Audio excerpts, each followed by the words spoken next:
Good morning everyone. एक बार फिर से आप सभी का क्रेजी जिगर ट्रिक के डेली करंट अफेयर की सीरीज में स्वागत है।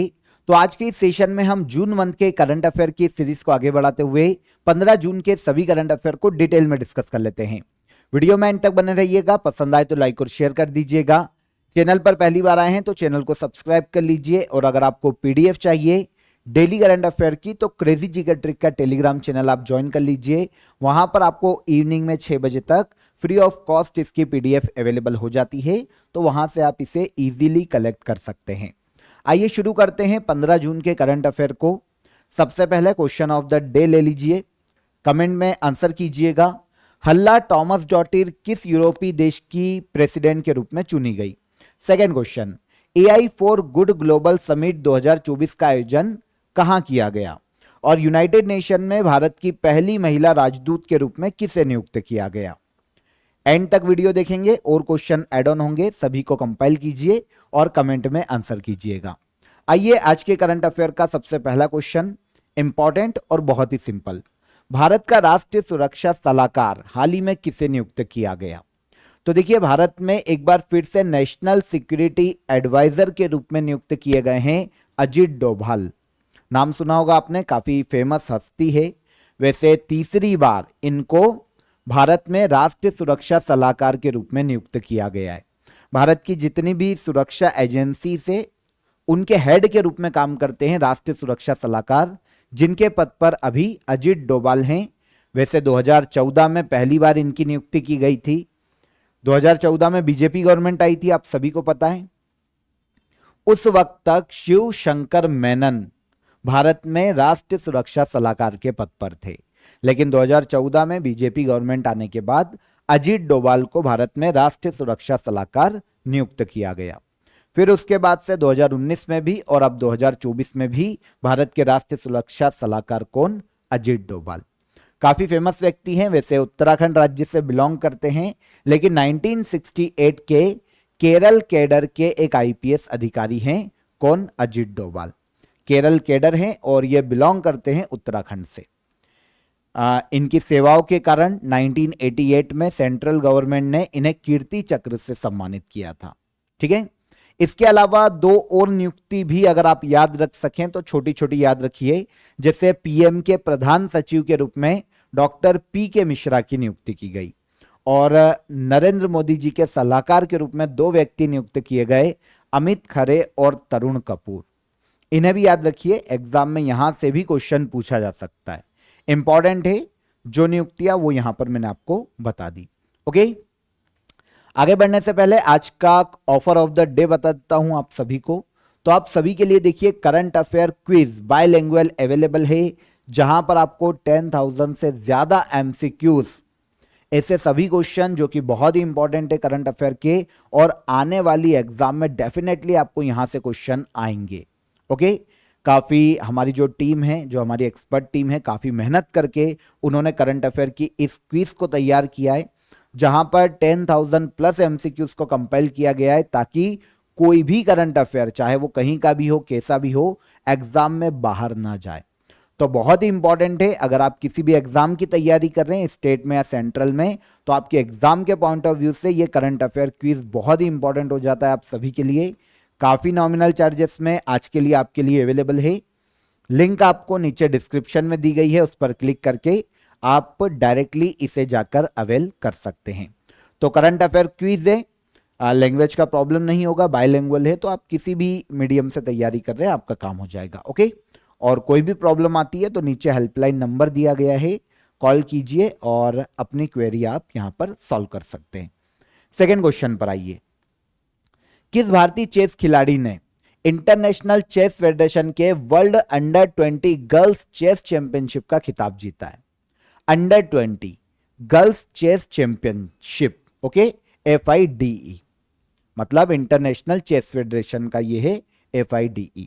यह आयोजित करता है world under 20 girls chess championship का इसने आयोजन किया, और इसका खिताब जीतने वाली भारतीय चेस खिलाड़ी यह हो जाती है भारत की दिव्या देशमुख।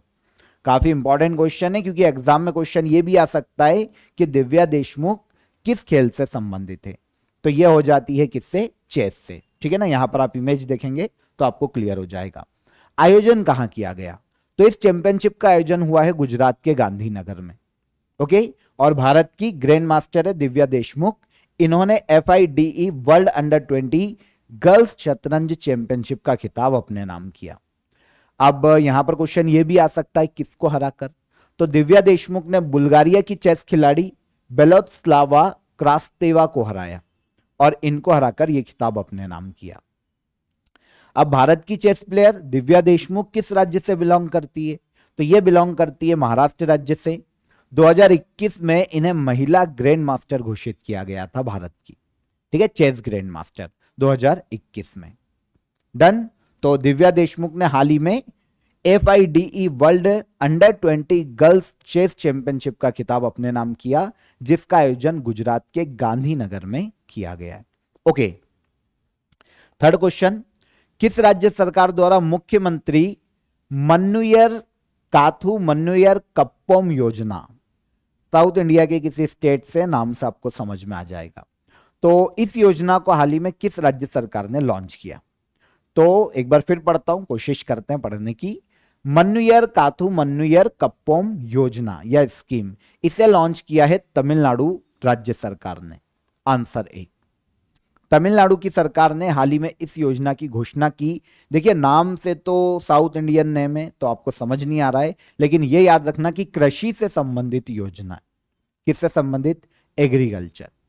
इसके तहत किया क्या जाएगा? तो इस योजना के तहत तमिलनाडु गवर्नमेंट देखिए 2024-25 में इस योजना के फर्स्ट फेज में 20 करोड़ रुपए की लागत से 2 लाख एकड़ भूमि पर हरी खाद की खेती करने वाली, मतलब ये पूरी स्कीम है जहां पर पहले फेज में 20 करोड़ रुपए का इन्वेस्ट करेगी स्टेट गवर्नमेंट 2024-25 में, और 2 लाख एकड़ भूमि पर हरी खाद की खेती की जाएगी। अब इसके लिए किसानों को बहुत ही कम पेमेंट पर, शुल्क पर ट्रैक्टर या फिर जो भी एग्रीकल्चर के इक्विपमेंट है जो कि इस योजना को पूरे करने के लिए चाहिए, वो प्रोवाइड करेगी किसानों को। और योजना के तहत मिट्टी का संरक्षण भी किया जाएगा राज्य में, ताकि आने वाली फसल उन्नत हो। तो ऑल ओवर देखें तो एग्रीकल्चर सेक्टर के लिए इस योजना को प्लान किया गया है। किस राज्य की योजना है? तमिलनाडु गवर्नमेंट की। और योजना का नाम क्या है?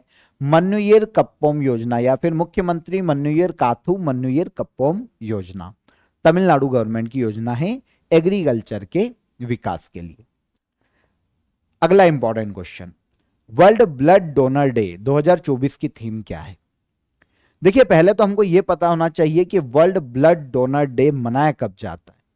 तो हर साल ये जो डे है 14 जून को पूरे वर्ल्ड में मनाया जाता है, 14 जून को वर्ल्ड ब्लड डोनर डे। उद्देश्य क्या है? पूरे वर्ल्ड में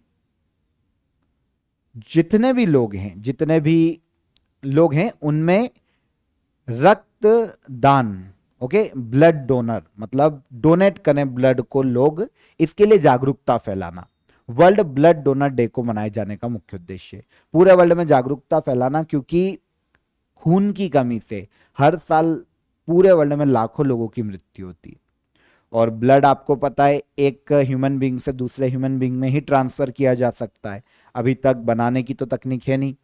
तो भाई लोग रक्तदान के प्रति जागरूक हों, इस उद्देश्य से वर्ल्ड ब्लड डोनर डे 14 जून को मनाया जाता है। अब यहां पर थीम की बात करें तो 20 year of celebrating giving thank you blood donors, यह 2024 में वर्ल्ड ब्लड डोनर डे की थीम है।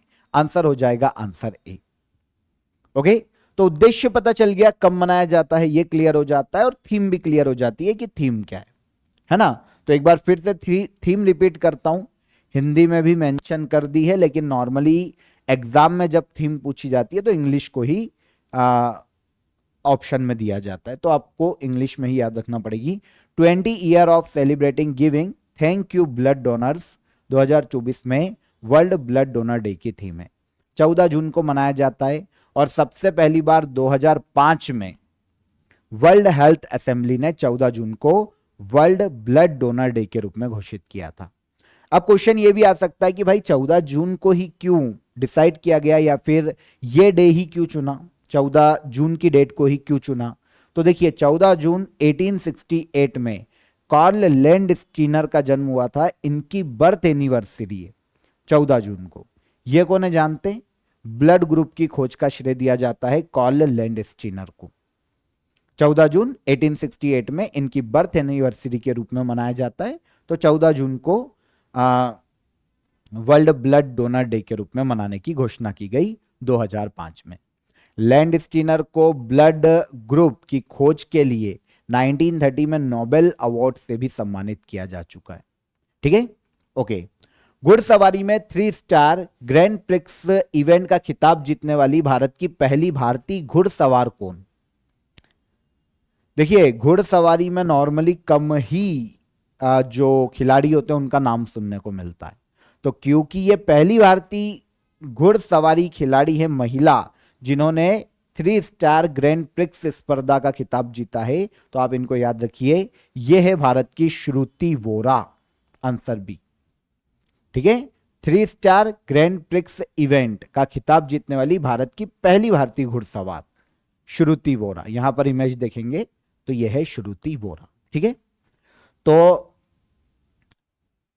देखिए यहां पर एक और चीज कि आयोजन कहां हुआ, तो 3 स्टार ग्रैंड प्रिक्स इवेंट का आयोजन किया गया था स्लोवेनिया में। स्लोवेनिया में एक प्लेस है लिपिका, देश याद रखिए स्लोवेनिया। तो यहां पर श्रुति वोरा ने 3 स्टार ग्रैंड प्रिक्स इवेंट जीता है और इस इवेंट को जीतने वाली पहली भारतीय घुड़सवार बनी है श्रुति वोरा। तो घुड़सवारी से संबंधित खिलाड़ी है, यह क्वेश्चन भी आ सकता है, तो इंपॉर्टेंट हो जाता है क्योंकि घुड़सवारी के खिलाड़ी कम मिलते हैं। अब दूसरे और तीसरे नंबर पर इतना इंपॉर्टेंट नहीं है, लेकिन फिर भी अगर दूसरे नंबर पर देखें तो ऑस्ट्रिया की जूलियन जेरिच दूसरे नंबर पर रही है और पहले स्थान आपके लिए इंपॉर्टेंट है। तो श्रुति वोरा और किस राज्य से बिलोंग करती है, ये एक और इंपॉर्टेंट क्वेश्चन। तो ये भारत के पश्चिम बंगाल राज्य से बिलोंग करती है। ठीक है, घुड़सवार है। दुनिया का दूसरा सबसे बड़ा नाइट्रस ऑक्साइड का उत्सर्जक देश कौन सा है? तो पता है पूरे वर्ल्ड में नाइट्रस ऑक्साइड का सबसे बड़ा उत्सर्जक देश चाइना है। दूसरा पूछा है यहां पर, तो यह है इंडिया। तो आंसर हो जाएगा आंसर सी। नाइट्रस ऑक्साइड जानते हैं लॉफिंग गैस कहलाती है और एक ग्रीन हाउस गैस है। नाइट्रस ऑक्साइड काफी हार्म करती है हमारे एटमॉस्फेयर को। तो नॉर्मली इंडिया में अगर हम देखें तो कृषि क्षेत्र में सबसे ज्यादा नाइट्रस ऑक्साइड का उत्सर्जन होता है, बात करेंगे हम। पर अभी यहां पर आंसर लेते हैं कि दुनिया का दूसरा सबसे बड़ा नाइट्रस ऑक्साइड उत्सर्जक देश कौन? इंडिया। ठीक है ना। हाल ही में एक रिपोर्ट आई है, अर्थ सिस्टम साइंस डेटा ने एक रिपोर्ट जारी की और इसमें बताया कि दुनिया का सबसे बड़ा नाइट्रस ऑक्साइड का उत्सर्जक है इंडिया। पहले नंबर पर आता है चीन और तीसरे पर आता है यूएसए नाइट्रस ऑक्साइड के उत्सर्जन के मामले में। ठीक है, 1980 से लेकर 2020 के बीच में नाइट्रस ऑक्साइड उत्सर्जन में 40% की वृद्धि हुई है, इजाफा हुआ है 40%। आप समझिए सिर्फ 40 साल में हमने 40% नाइट्रस ऑक्साइड का उत्सर्जन बढ़ा दिया। और ग्लोबल वार्मिंग या फिर यूं कहे कि इन्वायरमेंट सबसे ज्यादा हार्म हो रहा है इसके कारण। ठीक है, इंडिया की बात करें तो 74% उत्सर्जन कृषि क्षेत्र में होता है। कृषि में नाइट्रोजन उर्वरक है ना, जो नाइट्रोजन फर्टिलाइजर है, और इसके अलावा पशु खाद्य के उपयोग से नाइट्रस ऑक्साइड का उत्सर्जन होता है। तो कृषि क्षेत्र में भारत में सबसे ज्यादा नाइट्रस ऑक्साइड का उत्सर्जन देखने को मिलता है। लाफिंग गैस के नाम से जाना जाता है, एक रंगहीन मीठी गंध वाली है ना, स्वाद वाली एक गैस है और नॉन फ्लेमेबल है, मतलब गैर ज्वलनशील। ओके, ग्रीन हाउस गैस है। ग्रीन हाउस के उत्साह जो हम बोल सकते हैं कि ओजोन परत, एक तो ग्लोबल वार्मिंग तो बढ़ा ही रही है, ओजोन परत के लिए भी सबसे ज्यादा हार्मफुल कार्बन डाइऑक्साइड के साथ साथ। ठीक है ना, इसकी क्षमता कार्बन डाइऑक्साइड से लगभग 300 गुना अधिक होती है। तो पूरे वर्ल्ड में नाइट्रस ऑक्साइड का सबसे बड़ा उत्सर्जक कौन? चाइना। और सेकेंड पर इंडिया, थर्ड पर कौन? यूएसए। याद रहेगा। ओके, निम्न में से किस भारतीय को इंटरनेशनल चैम्बर ऑफ कॉमर्स का उपाध्यक्ष चुना गया? International chamber of commerce, commerce और इंडस्ट्रीज की एक इंटरनेशनल नॉन गवर्नमेंटल ऑर्गेनाइजेशन है जिसके उपाध्यक्ष के रूप में हाल ही में चुने गए हर्षपति सिंघानिया, इंडियन है, एक इंडियन है। बी, क्योंकि इंडियन है तो आपको याद रखना पड़ेगा उपाध्यक्ष बने, अध्यक्ष भी नहीं बने, ठीक है ना। डिटेल देखते, तो ये है हर्षपति सिंघानिया हमारे, ठीक है। पेरिस फ्रांस में आयोजित इंटरनेशनल चेंबर ऑफ कॉमर्स की जब बैठक हुई तो इस दौरान इस संस्था के अध्यक्ष और उपाध्यक्ष की नियुक्ति की गई है और उपाध्यक्ष के रूप में भारत के जे ऑर्गेनाइजेशन के निदेशक हर्षपति सिंघानिया को नियुक्त किया गया। अध्यक्ष को नियुक्त हुए तो इस संस्था के अध्यक्ष फ्रांस के ही फिलिप वेरिन को नियुक्त किया गया। तो आईसीसी, या आईसीसी वो इंटरनेशनल क्रिकेट बोर्ड वाला नहीं है ना, यह आईसीसी है, इंटरनेशनल चेंबर ऑफ कॉमर्स। अध्यक्ष कौन बना? अध्यक्ष बने फिलिप वेरिन, फ्रांस के हैं, और उपाध्यक्ष बने भारत के जे ऑर्गेनाइजेशन के निदेशक हर्षपति सिंघानिया। संस्था क्या करती है ये मैंने आपको बता दिया। मुख्यालय कहां है ये पूछा जा सकता है। तो इस संस्था की स्थापना 1919 में की गई थी और इसका हेडक्वार्टर भी फ्रांस के पेरिस में ही स्थित है। अगला क्वेश्चन, चमारी अट्टापट्टू को मई के लिए या मई मंथ के लिए ICC player of the month चुना गया है। चमारी अट्टापट्टू किस देश की खिलाड़ी है? ठीक है, आप इसे अट्टापट्टू पढ़िए, प्रोनाउंसिएशन इसका अट्टापट्टू हो रहा है, ठीक है, अट्टापट्टू पढ़िए, सही रहेगा। तो चमारी अट्टापट्टू की बात करें तो ये फीमेल प्लेयर है श्रीलंका की। कहां की? श्रीलंका की।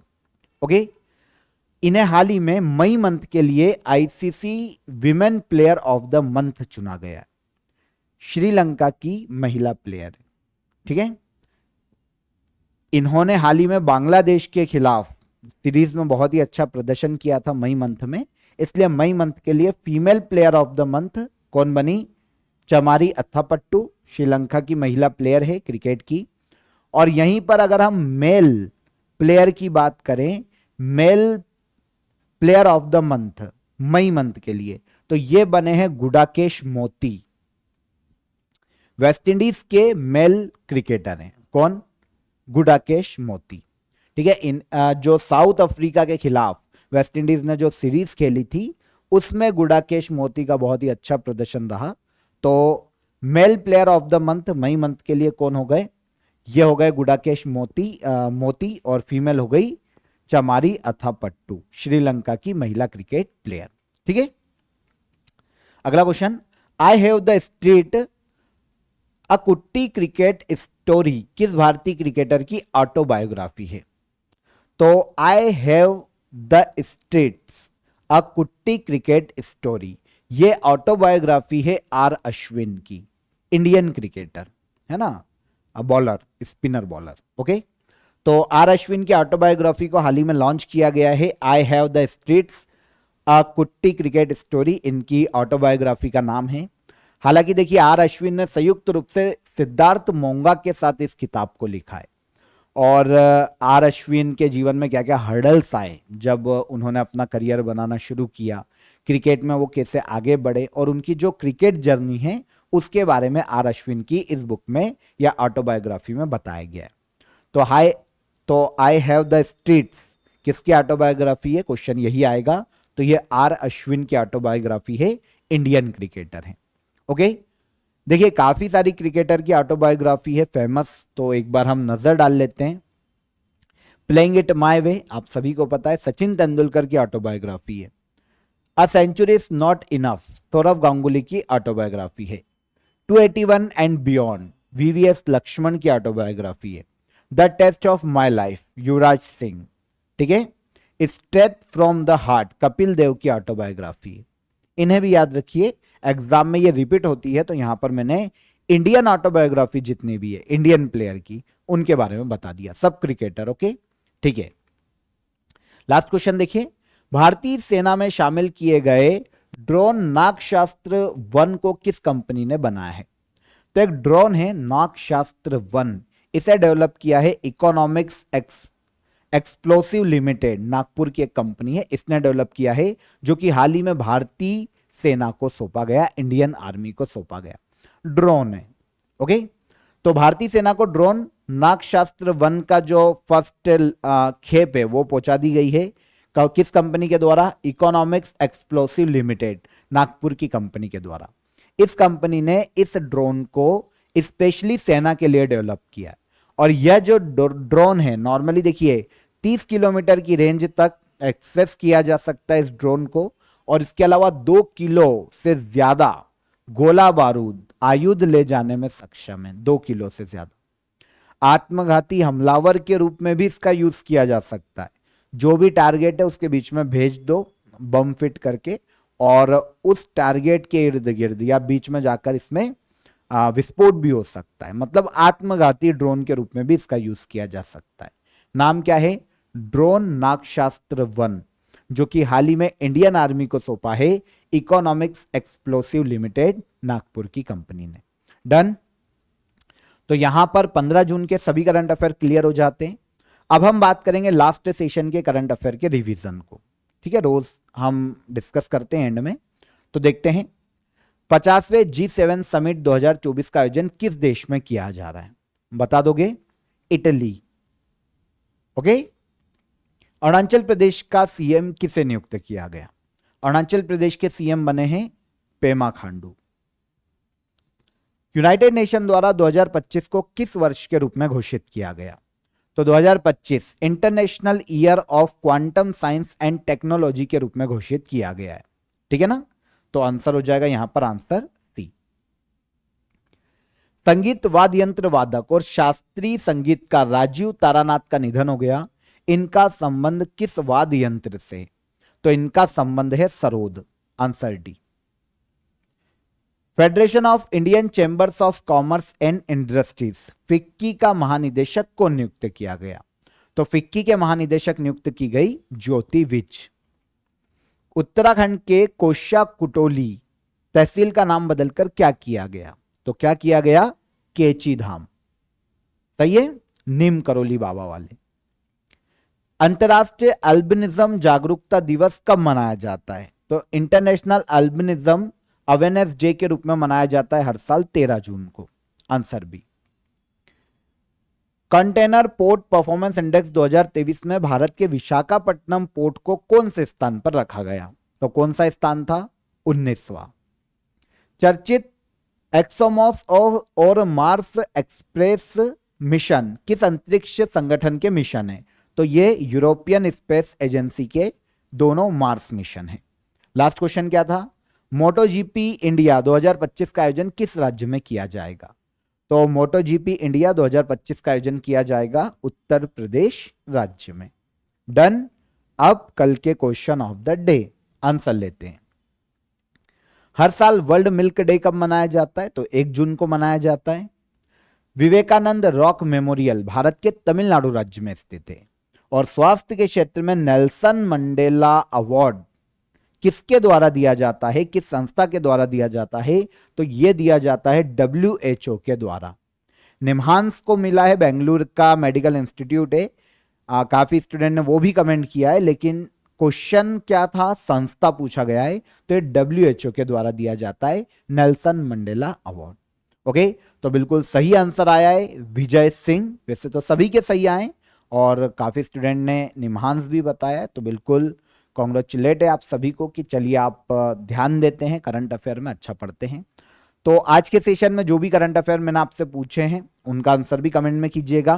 सेशन पसंद आए तो सेशन को लाइक और शेयर कर दीजिए, चैनल को सब्सक्राइब कर लीजिए। ऑफर ऑफ द डे की लिंक आपको डिस्क्रिप्शन में है, आप डायरेक्ट जाके करंट अफेयर क्विज को ज्वाइन कर सकते हैं। कल फिर मुलाकात करेंगे नेक्स्ट डे के करंट अफेयर में। तब तक आप अपना ख्याल रखिए, खुश रहिए, सुरक्षित रहिए। जय हिंद, जय भारत।